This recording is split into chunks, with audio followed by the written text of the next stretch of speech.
So is the cow-mag ratio actually that important? Well, that's what we'll be discussing today, and whether or not we actually use it in our consulting program to help farmers transition to regenerative agriculture. So the big thing with the cow-mag ratio is that it is effectively the difference in the amount of clay versus magnesium held on the clay colloid. So when you think of your soil, you have clay in your soil. That clay has negative sites on its outside. It's called a colloid. And so there's negative sites all around the clay. What is attracted to those negative sites are positively charged ions such as calcium, so Ca2+, and magnesium, which is Mg2+. There's other cations too, such as sodium, which is Na+, potassium, K+, hydrogen, and aluminium. There's a line of thinking that the ratio of these cations are important for soil health. This stems from some research out of New Jersey in America in the 1930s. I think that's when Ulrich was doing his.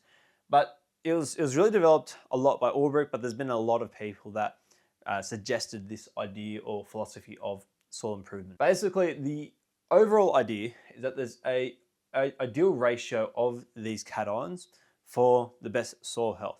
The biggest one is the ratio of calcium to magnesium, called the cow-mag ratio. Now, in a sandy soil, the ideal ratio is about 3. So we want 3 parts of calcium to 1 part magnesium, or at least on the active sites. That's not so much parts per million, but it's more so the amount of these cations that take up the active sites on the clay colloid. In a very heavy clay, we want it to be more at the 6.4 to 1. So more calcium in a heavy clay than magnesium. The thinking around this is that in a sandy soil where you got it's more loose, you want more forces holding it together, whereas in a clay soil you want more calcium to then aggregate the clays together. So the way this works in more of a chemical approach is that we have the ability of calcium magnesium to put out a charge that pulls in the negative sides of the clay particles together. And really, the only difference is the extent of which they can pull those clay particles together and the force required to then pull those clay particles. Now, so here's the tricky thing. They both have a very similar charge of 2 positive. The tricky thing is that calcium is actually a larger ion, which means it's a bigger ball, which means the outside of the shell of calcium has a weaker force than compared to magnesium because it's a smaller ball effect. Because magnesium has a stronger force, it actually pulls in a lot more water. And so then you get a larger, what's called hydration radius. So calcium doesn't have as much of a hydration radius, which means the force it can then put onto clay is stronger. Whereas magnesium, because it has a larger hydration radius, there's a lot more water that's attracted, which means then you have a further distance to the clay. And so this is a little diagram here. We've got the water first takes up the first area outside of magnesium, and then we get to our clay colloids. So this is clay here, compared to calcium, which there's still a little bit of water around it, but it's less, and then it can go straight to the clay.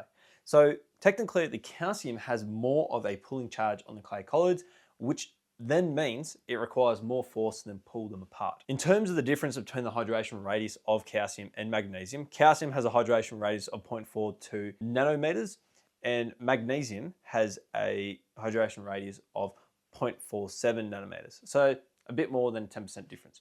So it doesn't seem like much, but force dissipates to the inverse of the radius, meaning that a very small increase in the radius means a massive decrease in the force it can put out. So this is important because it requires less force to take a clay particle off a magnesium cation than it does to take a clay colloid off a calcium colloid. It means that if you have more magnesium in your soil, it means that the clay can disperse a bit easier because it's a greater distance to the actual charge, and so you can pull it off in an easier way compared to calcium, where it's a lot more stuck together. So that is the science behind it.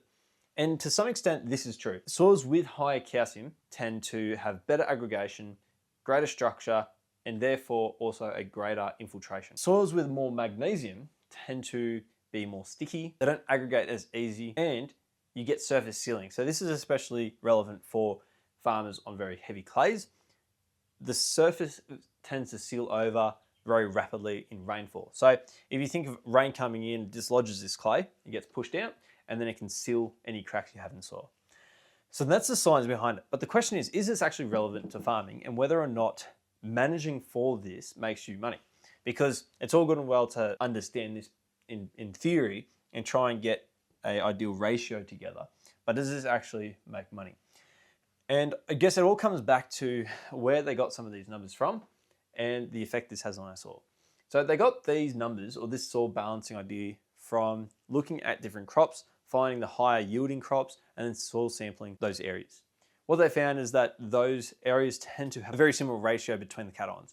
And so then they conclude the ideal soil has a certain ratio of cations to each other. In a more recent and larger study where researchers looked at, I think it was 6,300 samples, they found that there wasn't a significant correlation between the cow-mag ratio and the yield of, I think it was corn, with some soils ranging from a cow-mag ratio of 1:1 all the way up to, I think, 20:1.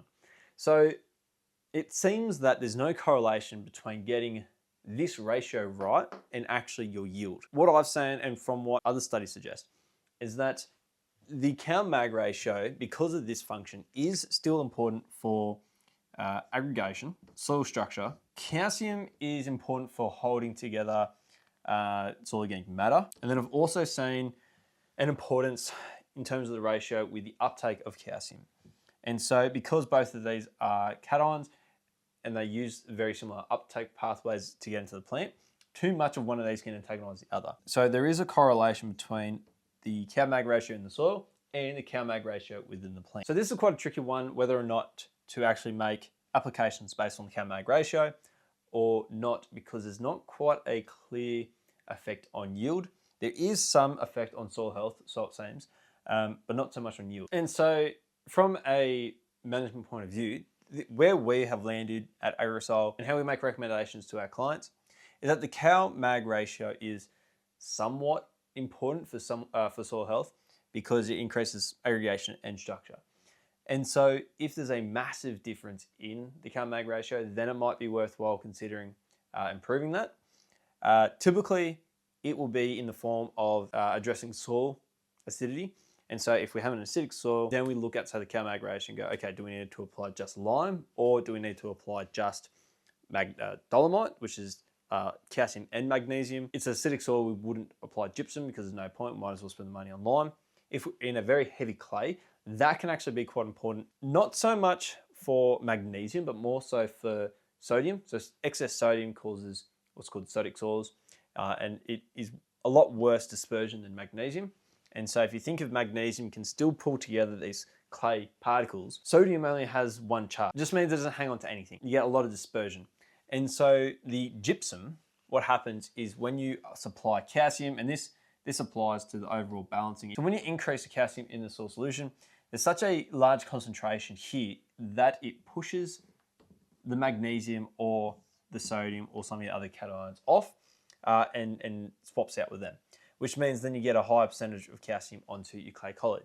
So this is quite beneficial, especially with sodium, so we can kick the sodium off and it increases the flocculation or aggregation of the soil. Likewise with magnesium. So in a heavy clay where you do have dispersion problems, and you can see that with your exchangeable sodium percentage, as well as to some extent the amount of magnesium in your soil, that can really be quite beneficial because it opens up the soil and allows for a better infiltration rate and prevents surface sealing, which can then be quite important for germination. But overall, if we saw a cow-mag ratio outside of the ideal, it wouldn't be the first thing we're jumping to.